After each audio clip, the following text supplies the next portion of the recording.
And now we continue our conversation with MP Ellis Ross as he fires back at Prime Minister Mark Carney's Fast Track project announcements.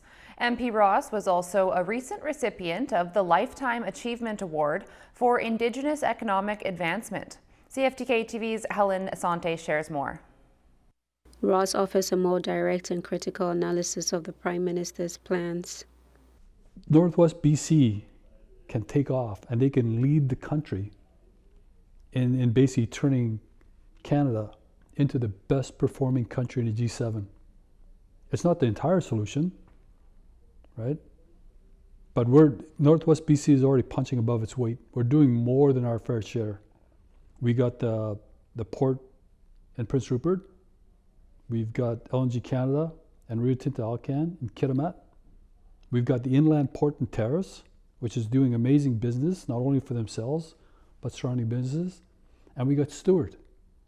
If that can be all interlinked into a regional plan, Northwest BC will be one of the most strategic, most important pieces of getting Canada to be a high-performing country. Raising concerns about timelines, transparency, and the long-term impact on Northwest communities.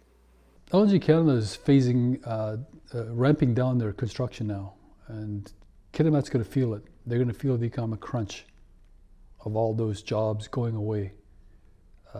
And now they're going to phase into the operational phase, which is not going to be thousands and thousands of workers like what the governments talk about.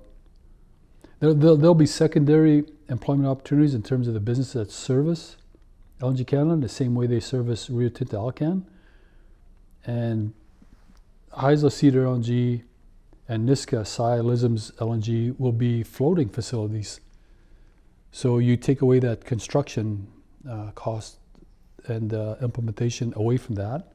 So the really only activity you're going to have is going to be the construction of the jetty that will accept this floating facility, as well as the pipeline construction. So there won't be a huge economic push like what you saw for LNG Canada, or what you saw for Chevron's KMLNG project before they left town. We also hear from a local activist who say they didn't get the chance to ask their own questions, and they tell us what they would have pressed the Prime Minister on. What is his position on that no loopholes bill, and what will he do to help the Palestinian people who Israel is destroying? CFTK-TV News, Helen Asante.